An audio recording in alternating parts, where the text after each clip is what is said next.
morning, everyone. My name is Sue. I am a program assistant here at the Elmhurst Public Library. Hold on, doing a little. Here we go. Just a couple things to go through before we do get started this evening.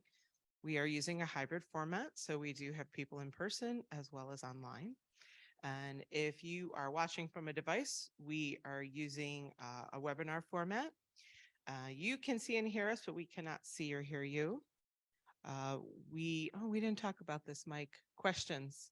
Yeah, Do you want to answer them as we go along? sure. Okay, sure.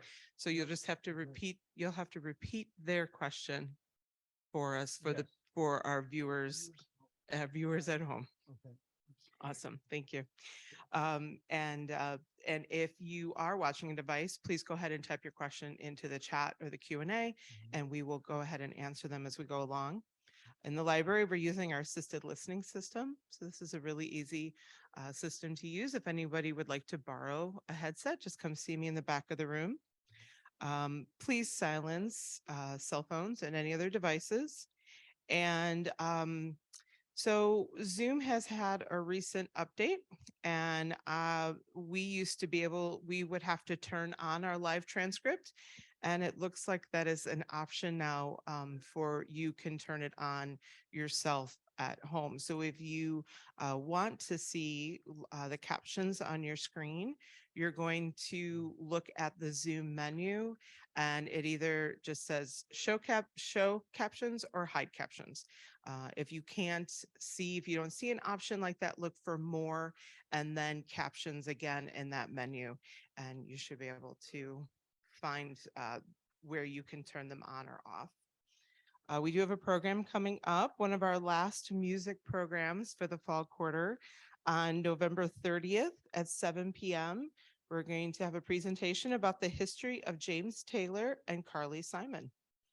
And I will put a link to that into the chat on Zoom. And I will turn it over to Mike. Thank Okay. you. Thank you, Sue. Awesome. Welcome, everyone. My name is Mike Pavlik, and I'm thrilled to be here talking about music. This is the third installment or third class that I've taught this fall on sort of the music making process. The first one was on conducting. The second one was on songwriting. And now this is on recording. And the whole idea is to just give you enough information to make it dangerous with this stuff. So not too in depth, but just an overview. And then like Sue said, throughout the presentation, if you have questions, don't hesitate to ask right away. You don't have to wait to the end of the class to ask questions. I'm a band teacher. I teach music at York High School, director of bands at York High School. I've been there for 17 years and teaching music for 27 years. And my history with recording goes back to when I was in probably middle school age, where I was using 2 cassette tape players. You guys don't even know, the younger students don't know what cassette tape players are even, but they were recording and playback devices that you could record your voice and then hear it back.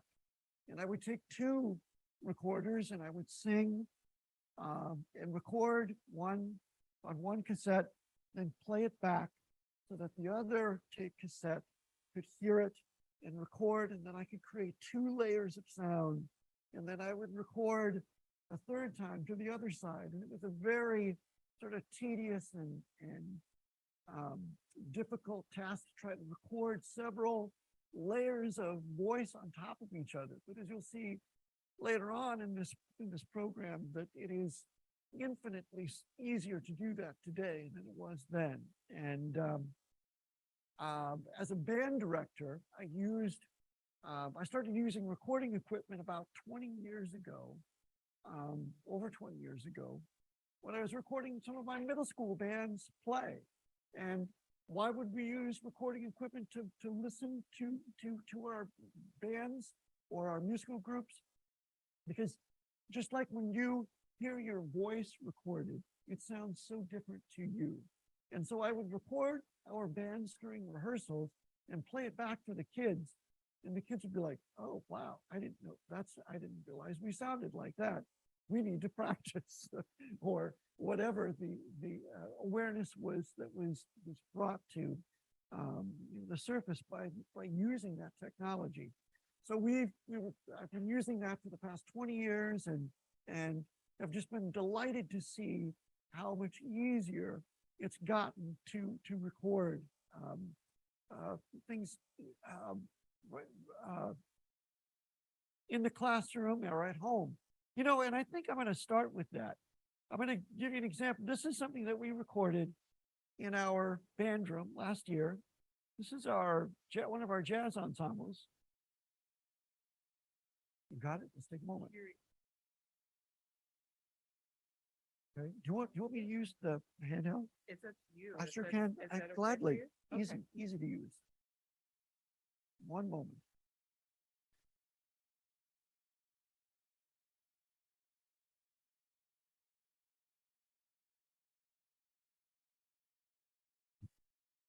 This one is a little bit more like sensitive. Got it. Excellent. Yes, there we go. Great. So first of all, this is a recording of our jazz band. Now the picture at the top of your screen is not a jazz band. That's one of our concert ensembles. But let me play you a little bit of this. This was recorded in our band room with our band students.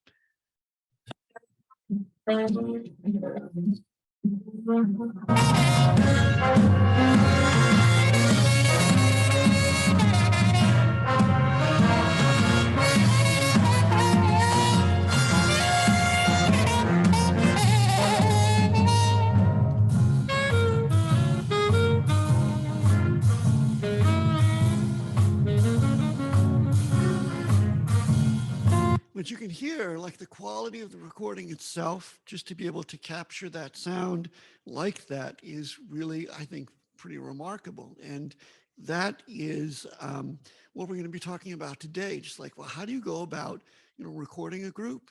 How do you go about recording anyone? And first of all, you're going to start with a microphone. And basically there are hundreds and hundreds of types of microphones and models and styles and variety of prices from maybe $40 to that you can plug into your computer for like a podcast to several $1,000s for the most expensive microphones.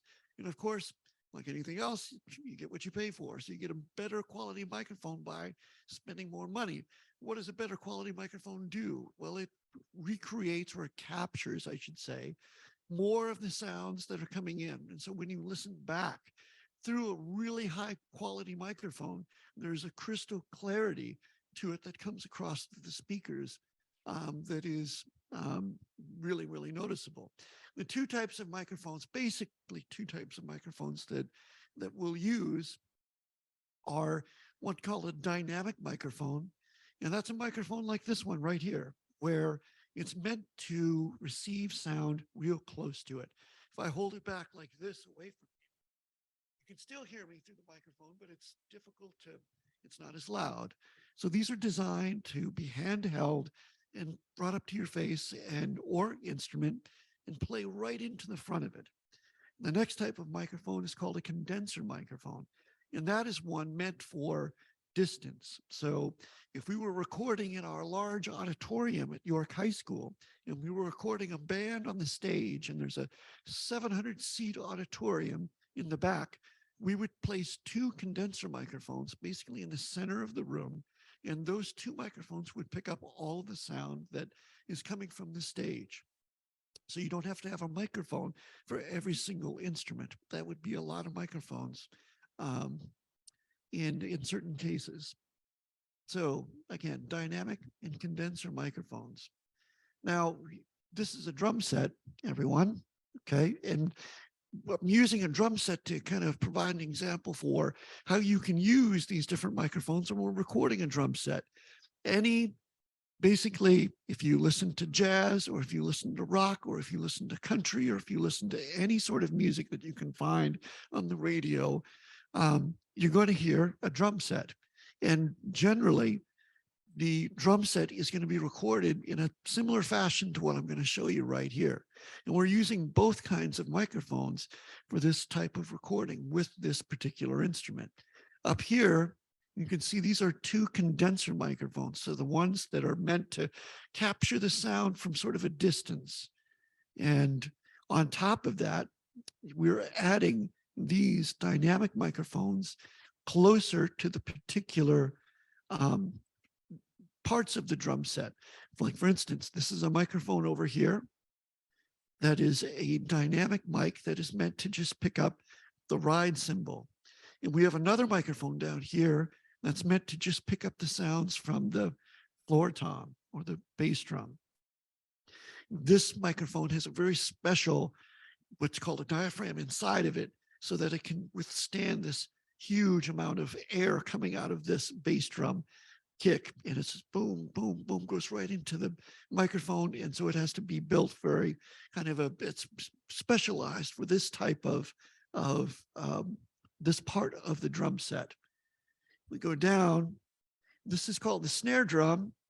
And I have another microphone just right underneath. This is a dynamic mic right underneath the drum set or the snare drum. You could also have, again, this is another picture of these condenser mics sitting way on top of the drum set. So now what does all of that microphone work have to do? Well, you're able to, and we'll talk in just a little bit about, you're able to capture all of these different elements of the sound coming from the drum set, sort of the broader, the bigger sounds that are coming from as the sounds sort of melt together, as the sounds drift away from the drum set, and you're able to capture really kind of the instantaneous moments of particular parts of the drum set. And I'll show you a little bit about how you can take all those sounds and you will mix them together then in order to create the drum sound that, you know, is most appealing to your ear. But it is a much more complex process than maybe we realized. Each part of those drum sets are mic'd, and there's a very controlled atmosphere going on when we're recording the different instruments. This device is what's called a digital snake, okay, or a snake. And what this does, how many of you have ever been to an outdoor performance where they used a microphone? Yes? Okay.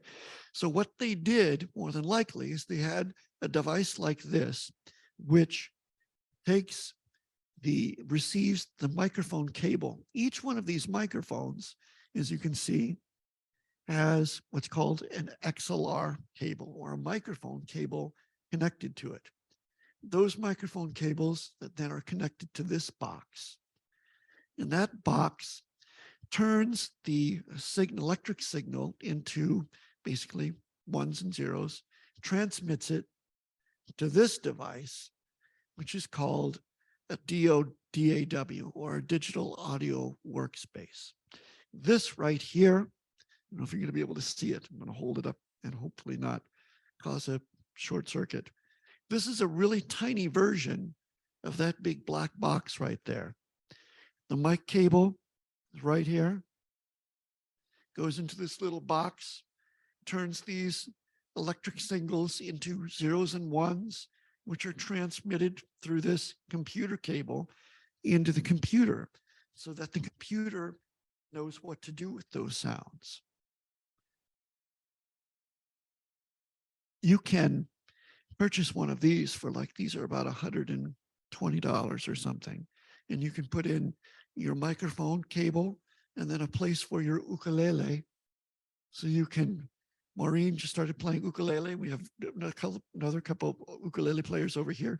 But if your ukulele had a pickup, you could plug your ukulele in here. You could sing and play your ukulele at the same time and send that signal into the computer. So you could create your own recording.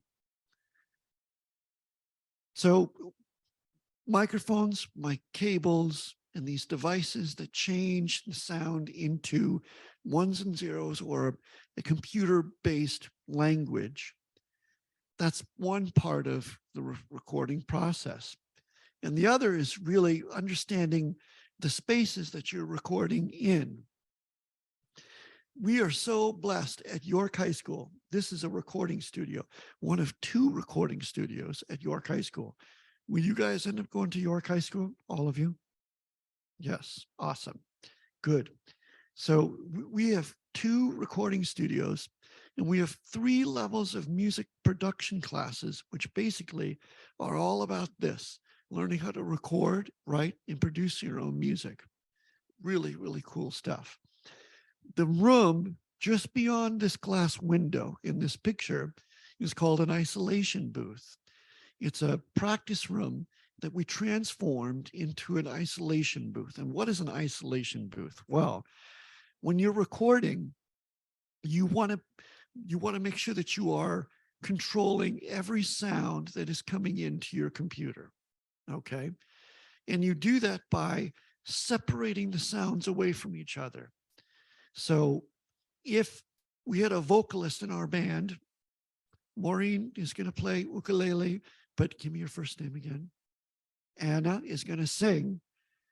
We would put Anna in this isolation booth with a microphone. She would be able to sing, and we would also give her a pair of headphones so that she could hear Maureen play her ukulele in the other room. They could look through the glass at each other and they could see when they're going to play together, how they're going to play together. But the sounds that Maureen plays on her ukulele are isolated on this side of the window, and Anna's voice sounds are isolated in the isolation booth. And so when those sounds go into the computer, if we need the ukulele to be louder, we can bring and make the ukulele louder. Or if we need to bring, is it Anna or Anna? Anna. Bring Anna's voice up. We can bring her voice up without having any effect on the ukulele sound. Does that make sense? We keep those sounds separate from each other. And we do that by using the isolation booth. On the other side of this room in this picture that you can't see is another window. And it's common practice for us to put our drummer in one room, our bass player and our guitar player in the center, and our vocalist in the isolation booth. And by keeping all those instruments separate from each other, we can keep we'll get into, they're called tracks of the recording that we're making, separate so that we can control each one of those instruments independently from each other.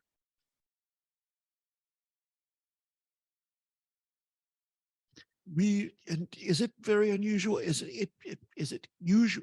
Do most schools have a recording studio? No, my friends. So if you're going to go to York, just know it's very, very unusual to have this type of equipment and access to music technology. So take advantage of it.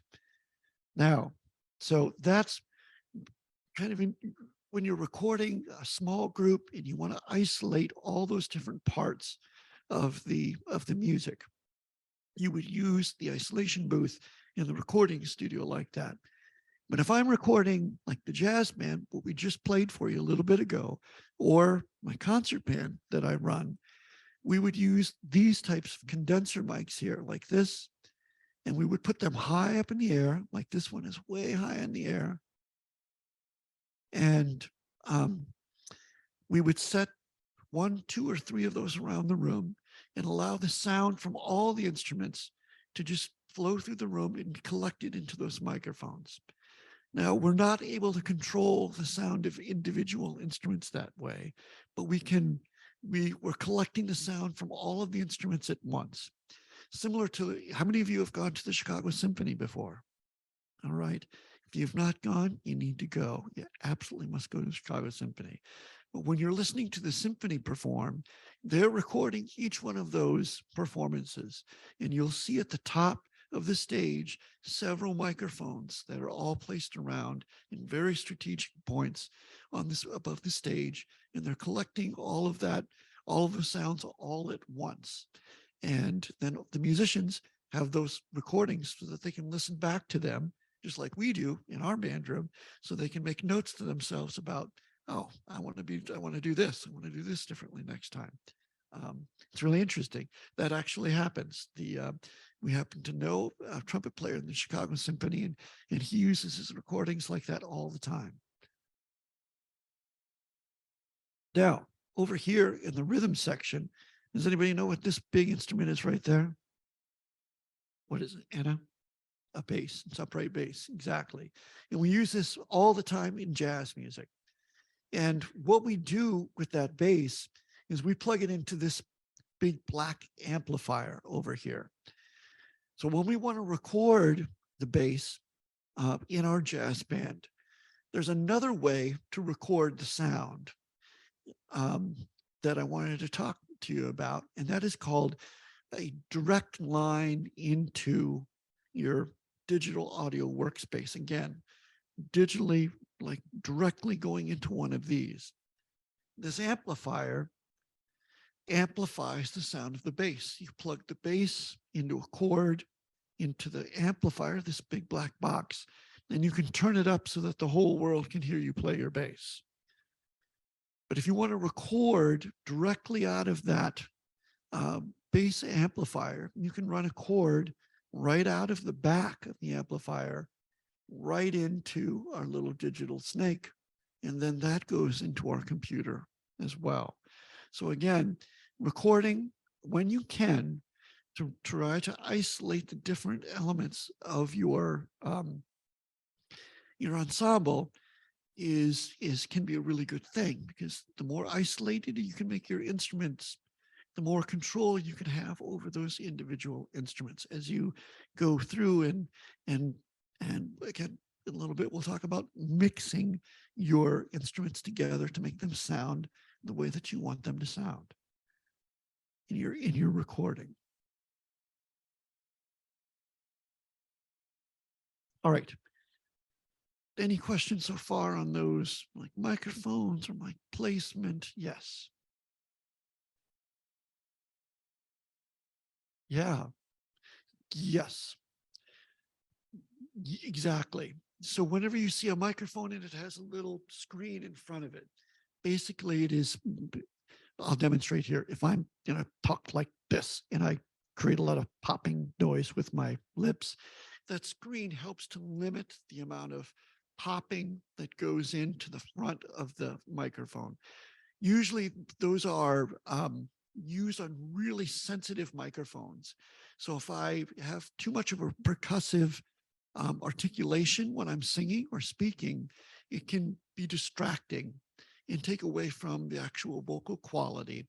And so you're hearing these real percussive sorts of sounds.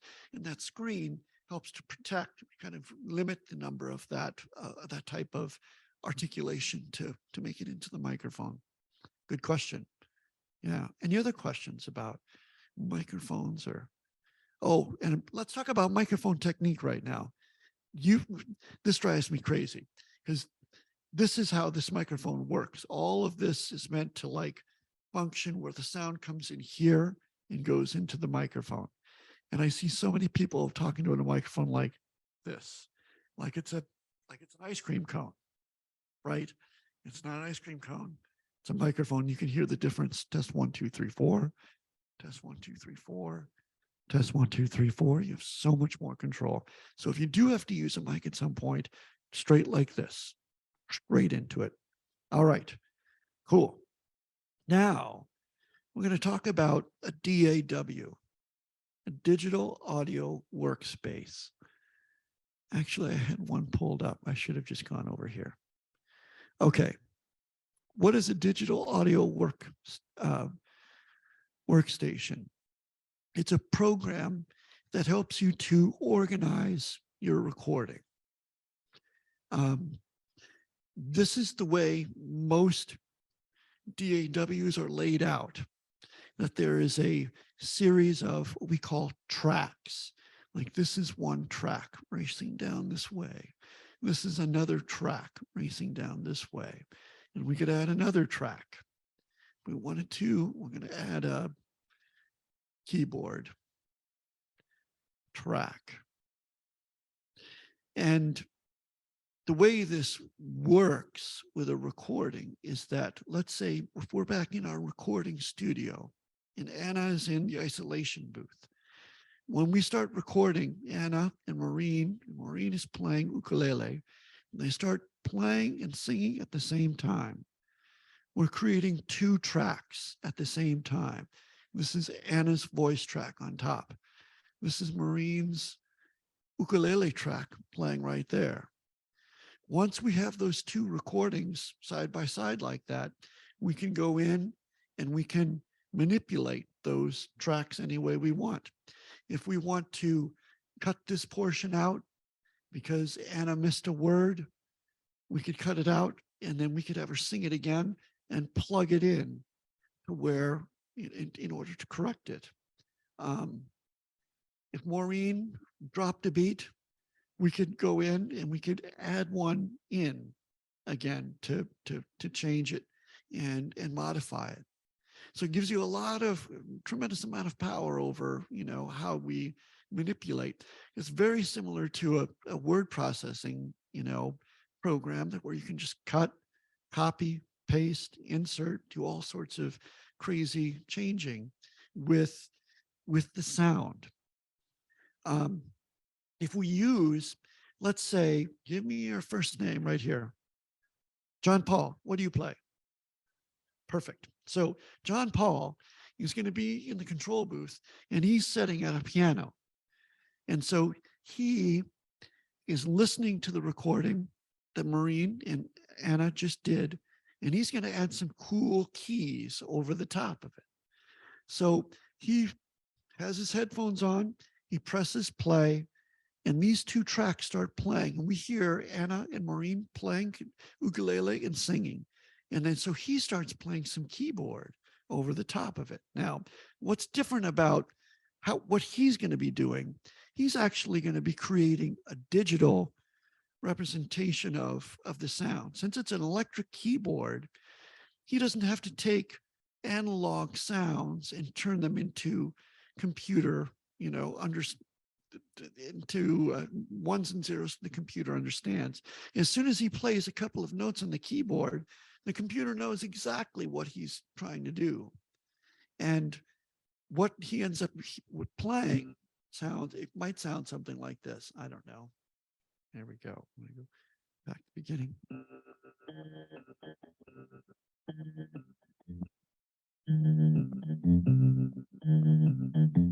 Yeah. So what he can do then in this program, this DAW, let's say, notice how this note right here is different than this note over here, or this note over here. So I can take that one note, grab it, drag it, pull it up, just like that, and change it. And when we go back to the beginning. Oh, there we go. That's the right note now. Now, notice how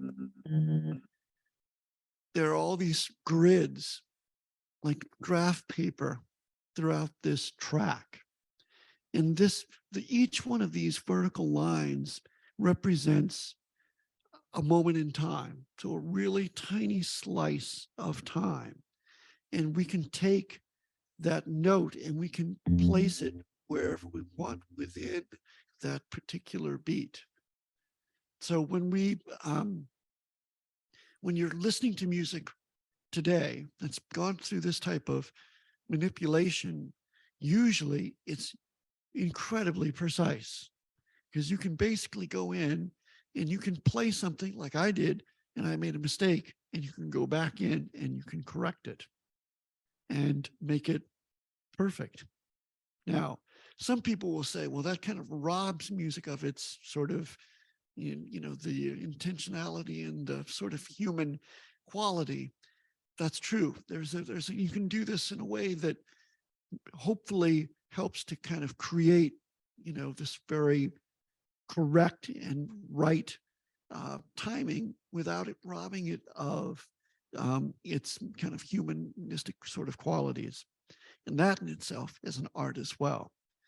Now, one of the cool things about playing an electric piano and entering into your recording program like this is that if I like this little lick that I've created, I can take and I can make it what it's called a loop.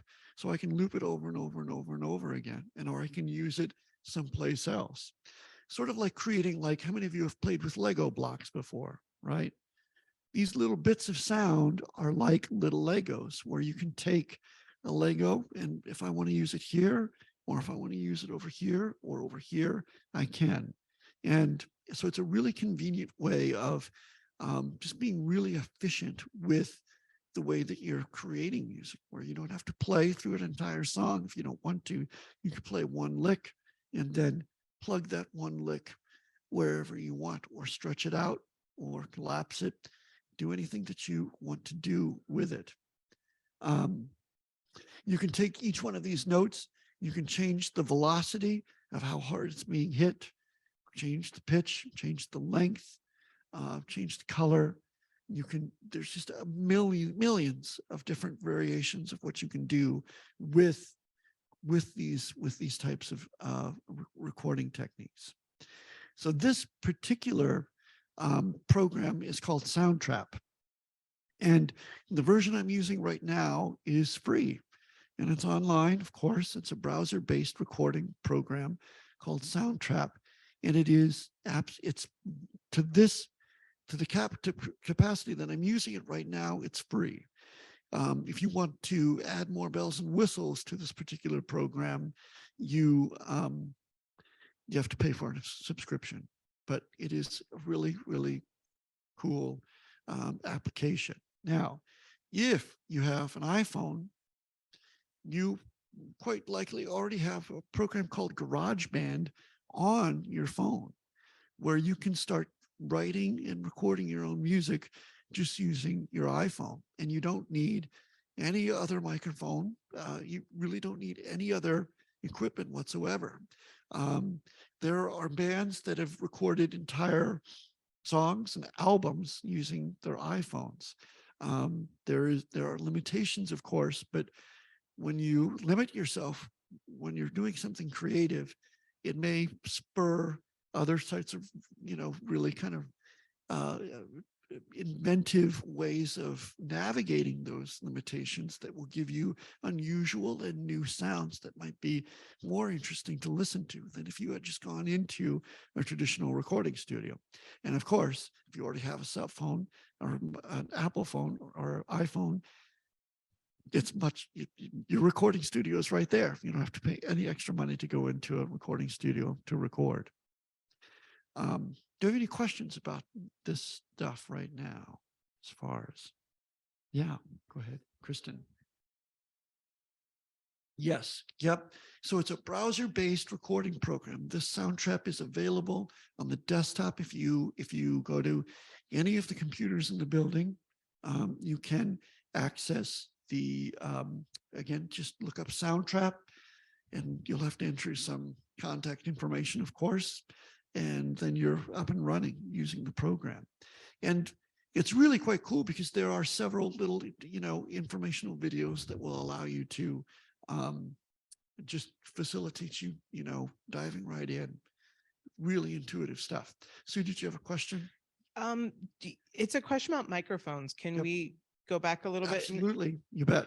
Why do some microphones have a fuzzy covering on them? Yeah, that's similar to the windscreen that we were talking about before, that a lot of times that, again, it has to do with just reducing the amount of popping coming from lips and tongue.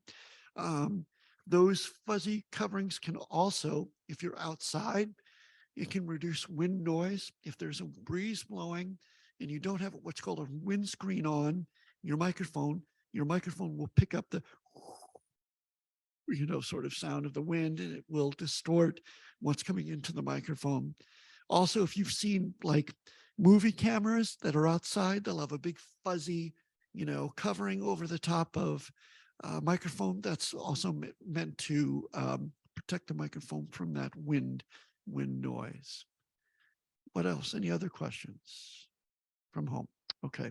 So also, with regard to the library, you guys, this is such a cool place. It is so totally a 5-star library for so many good reasons. Upstairs, There's a recording studio. There's an electric drum set. There's a piano keyboard. There are microphones, both condenser and dynamic microphones. There's a program called Logic Pro, which, and there are these types of audio interfaces. And the library was so gracious.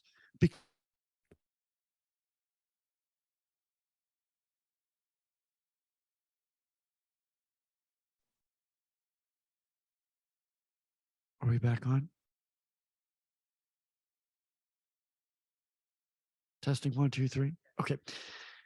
So the library worked in cooperation with York High School so that we have the same equipment at York High School in our studios, in our music production room, and the library here. So if you do a project, young folks, if you do a project at York High School, you can save that project to a flash drive or a portable hard drive, bring it to the library, and work on it here as well. Okay, so that recording studio is upstairs, and if you've not checked it out, you should do it someday because it's a really, really cool thing. Also, upstairs on the Macs, in the Mac, you still have the Mac room, correct, Sue? Yeah, so on each of those Mac computers is a program called GarageBand. And GarageBand is a really, really easy to use, intuitive DAW, similar to Soundtrap, but it's a little slicker. It's a little easier to use. It's a little more user friendly, and it has some really, really powerful capacities for you to record. So both the studio, and if you don't want to necessarily reserve time for the studio, you could just go upstairs to the large meeting or to the Mac room and sit down at the computer at any point, log on and open up GarageBand and give it a whirl. Cool. Any questions about that stuff? Yeah, Kristen.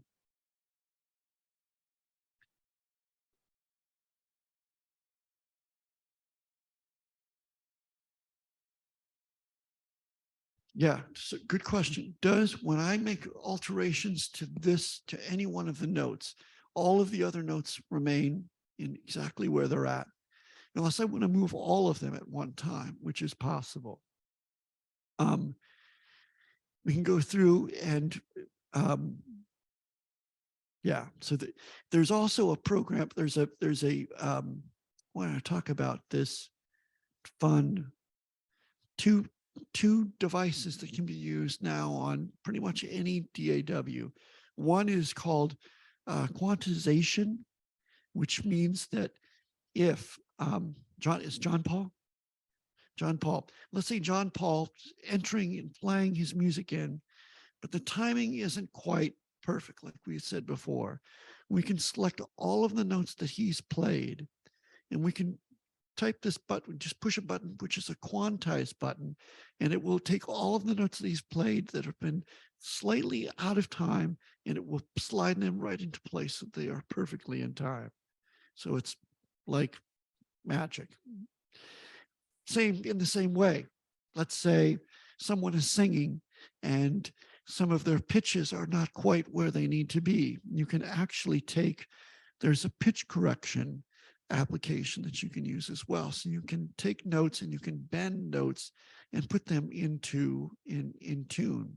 So you cannot be the greatest singer and come out sounding like, wow, you've got an amazing voice with such great pitch. Well, yes, you can change all of that. And there are recordings of very famous, pop stars, and there were people in the recording business will sort of steal and bootleg these pre-processed recordings, and you'll hear some really famous pop stars, and you'll be like, oh my gosh, that sounds really terrible. And it's just because it's been they're singing before it's been processed through this auto-tuned sort of scenario. So there's a lot of magic that's being worked behind the scenes with much of the recordings that we hear today.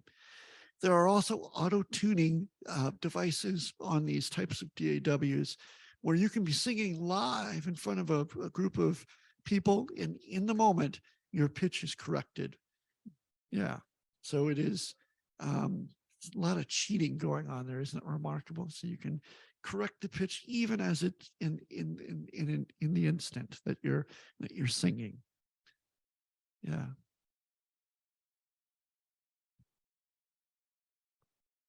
Yeah, it's called quantize. Yeah, quantization. I would have to, yeah, but when you quantize something in a DAW, it is correcting the timing so that it's making it absolutely perfect. Yeah.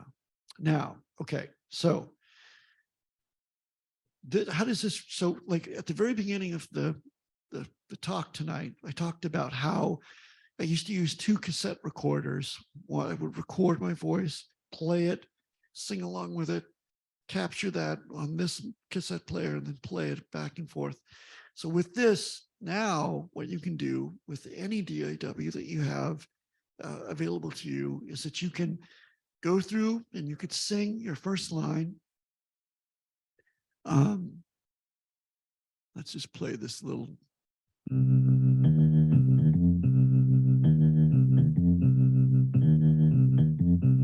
And what's cool about this type of stuff is because you really, without spending any money on any equipment, you can go through and you can create your own music in just a little bit. So let's open this up and let's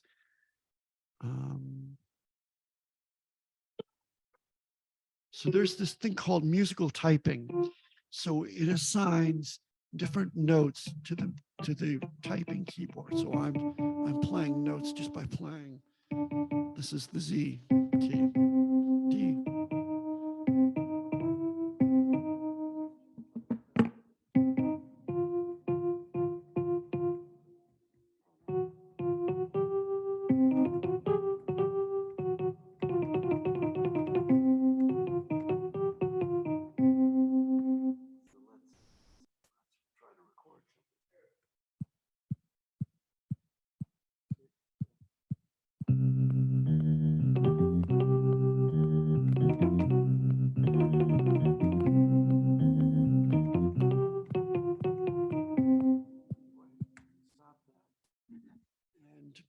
So you can layer one, of your recordings on top of each other.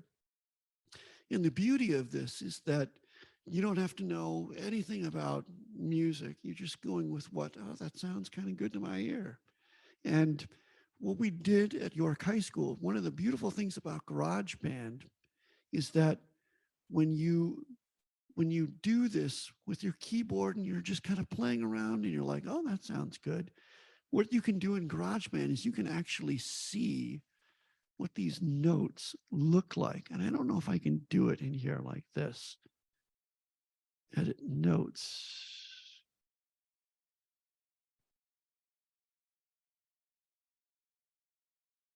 Yeah, so when you create a new track here, by add a track.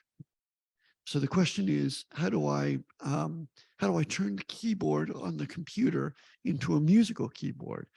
It does it for you automatically. So if I start a new instrument, here's the piano, and if I just press.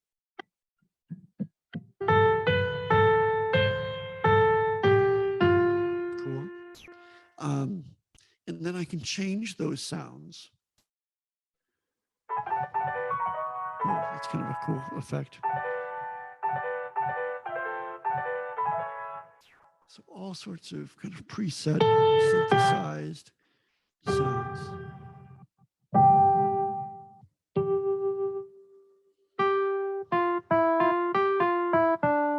Cool. So you can start layering one instrument on top of the other. And again, for $0, you're up and running, writing your own music. Again, upstairs on GarageBand, what you can do, which is really cool, it's this. You can press a button And you can turn those bars and you can flip it over into what it looks like for music notation. So actual notes. And we love that at York High School because a student can utilize the sort of bar method of creating music in this sort of abstract way. Then we can go over to them and we can push the button and show them the notes on the musical staff. And we can show them, okay, do you want to know why that sounds so cool? Because you're using, see how these notes relate to each other? You're using the same key, you're using notes that are related to one another.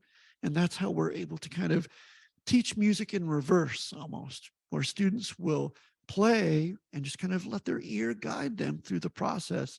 And then we're able to show them, why does that sound cool? It's just a great way, I think, to learn music rather than you must learn your notes first, then we will learn some theory. And once we know theory, then we will play a simple song. By that time, nobody's engaged anymore. You've lost them. And this way, it gets people thinking that they might be musicians. And because they're like, they say to themselves, I'm kind of good at this. This is coming to me real easy. I enjoy this so much. As soon as we can get a student thinking that they're a musician, it's over. It's done. We don't have to teach music appreciation. I think that's the silliest class I've ever heard of, by the way. Have you ever heard of a baseball appreciation class or a football appreciation? No. How do we teach appreciation? By doing and by discovering that we do have that talent. And once we connect with that part of ourselves, you don't have to tell a fellow musician how to appreciate music. They already know. We had a really great student several years ago who wasn't in band, choir, or orchestra, but he was all about this type of music making. And we were listening to a Chicago Symphony recording of Mahler 5, very famous composer and recording. And we were playing, and this young man walked into the room and he was like, man, listen to those trumpets. What a great line.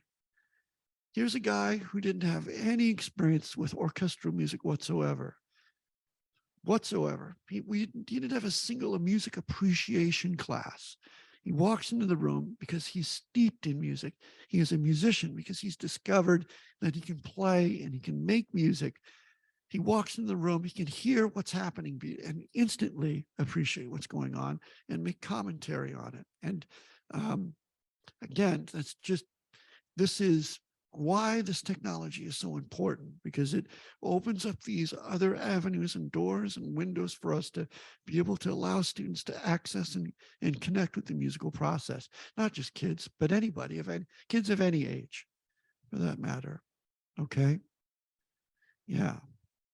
Any questions about any of that? All right. We have a little extra time here, so I want to show you some really fun stuff as well. There are, I'm going to go, I want to add a new page here. There are additional sound libraries that you can access when you're creating your own music. Let's say John Paul and, give me your first name, George. They want to write music for a movie soundtrack, but John Paul plays piano really well and George plays drums. Awesome. So, but do you play violin? How about viola? Cello? You do. So you got to get in on this project. How about upright bass? How about who plays trumpet and French horn and clarinet and flute, oboe, bassoon? Okay, all of those instruments, you can gather these sound libraries. And just because you play piano, you can actually enter all of those sounds in. Let me show you an example here.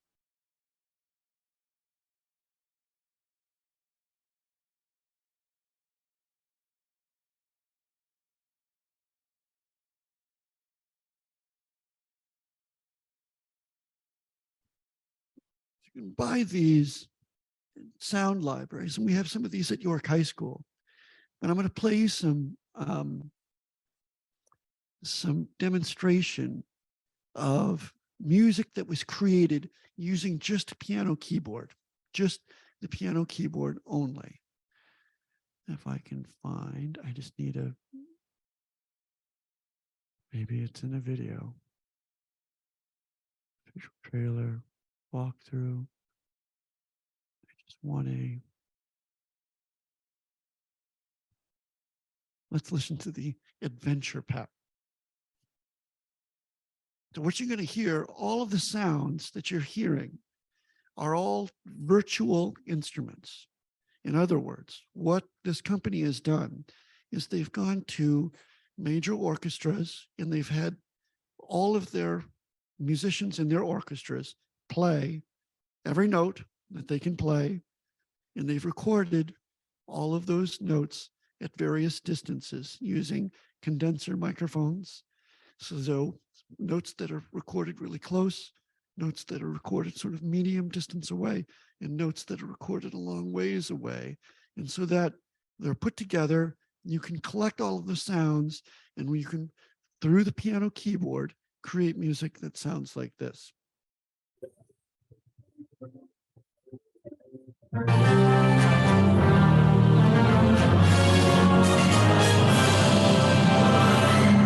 None of that is a one full group playing. It's one person playing at a keyboard, creating lots of layers of track after track after track, playing music.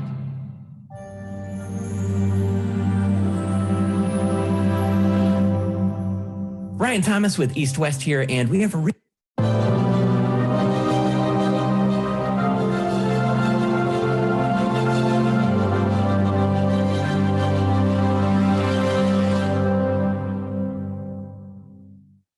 so the first. Cool.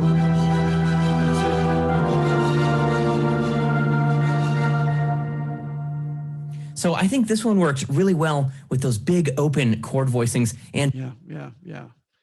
It's cool stuff.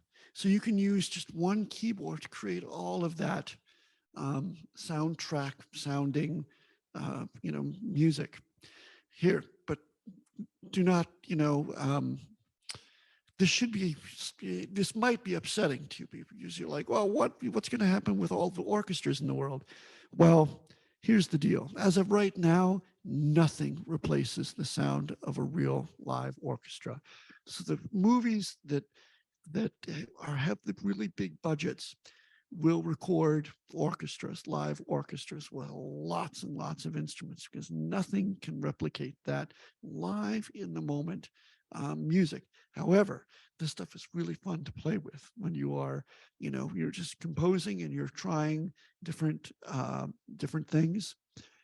And it is so good at just inspiring you to write more, because you'll write a little bit using this type of technology and you're like, oh, that sounds so good. I want to do some more. I want to do more and more. And again, the more composing that you do, the more you learn about all aspects of music, how different, the music theory that's required to move you sort of to the next level.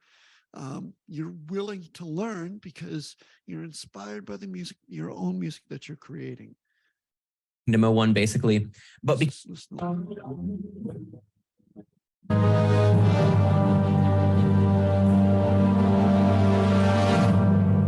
you can see he's controlling all right. Not only the keyboard, but there's also this device on the side of the computer keyboard that allows him to control the volume so that he can add sort of a humanistic sort of flex to the volume or the dynamics that he's playing.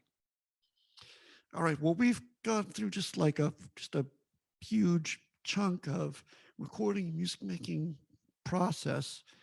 What questions do you have? Yeah.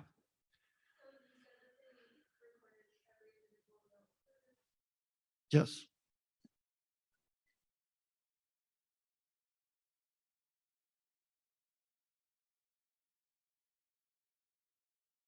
Right. Yeah. Well, it's kind of like Zoom, really. And when we are, the folks at home can hear me and we can, okay, so the question I need to repeat, how is it different if the sounds that are being used in these programs that I've just demonstrated are all of live musicians? Why isn't that just as good as a group of live musicians playing together? And the answer is similar to like Zoom, we're all together, but we're missing the energy and the interaction and the connection with each other. And with that, there are so many nuanced, special connections that are being made that you can't replicate it in the synthesized form or version, which is so good to know that is, we're always going to need live musicians to really create the most exciting music. There's a really famous graduate of York High School. His name's Gary Rydstrom. Gary Rydstrom is a 7-time Academy Award-winning sound engineer. Do you know the Rydstrom family? Oh, wow. His father oh, wow, that's amazing. Fabulous, small world. Well, so Gary is a 7-time Academy Award-winning sound engineer. And how many of you have seen Jurassic Park? So do you remember the Tyrannosaurus Rex? He did all of those sounds. He was overseeing all of the sounds in Jurassic Park. But I think it's a porpoise and a pig and a lion all mixed together. But when he came to visit York, he said that, here we have this remarkable technology and we can create all of these crazy sounds, on these computers. And he said, the very best sounds that are used in movies today are all organically brought from nature. So you can't replicate, just like you can't replicate the energy of a live ensemble. You can't replicate all of the nuanced overtones that come from sort of the natural environment. It's just really exciting to hear as well that those types of things are really more potent quickly. So how many of you have seen Star Wars? The very first one, remember episode 4? And there's the Star Destroyer that goes across the screen, right? And it has that crazy rumble. The whole theater is rumbling. Okay, so quick story. I love this story. So Gary Rydstrom was not on this particular sound crew because it was before his time. But the folks from George Lucas's recording engineers, they got permission to go to a special Air Force base or military base in this remote area in the Southwest part of the United States, thinking that we're doing this new type of movie. We need to capture some new sounds. So maybe some sort of new military equipment. We could record it and get some really cool sounds. Well, they had been recording all day and really hadn't gotten anything very interesting. They went back to their hotel, and it was a dingy motel, and it was really hot outside because it was in the Southwest. It was during the summer. They put on their air conditioner, and it was like, wow, that's kind of an unusual sound. They recorded that air conditioner, and that is the sound of the Star Destroyer, the opening scene of Star Wars. They just dropped it down like 2 octaves, but that's an air conditioner sound. So next time you watch Star Wars and you see that opening, you can think to yourself, that's an air conditioner. All right, do we have more questions at home?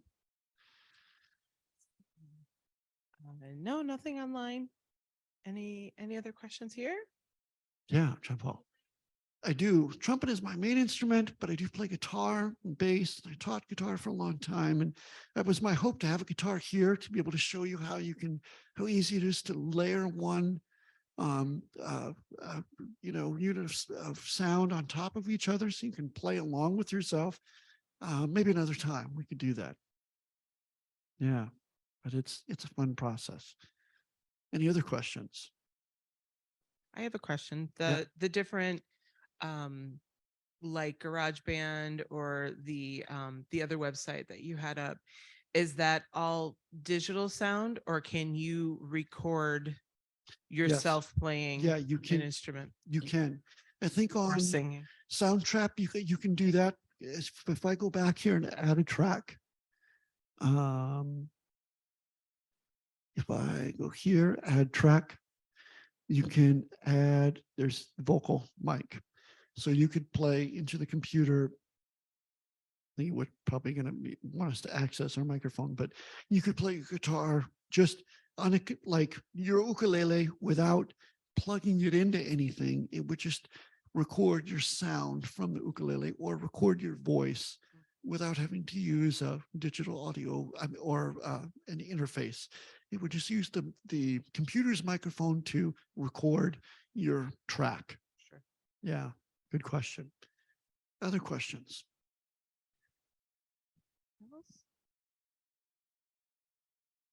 No, I think that's it. If there's no more other Yeah. questions, we don't have any online. Okay. But thank you, everybody. Thank Thank you you. so much Thank you, for everyone. coming. Thank you, Mike. Yeah, If you feel like filling out an evaluation for this evening, there's some on the chairs. I have some pencils on the back table. And thank you. Thank Have a you. good night, everybody. Thank you.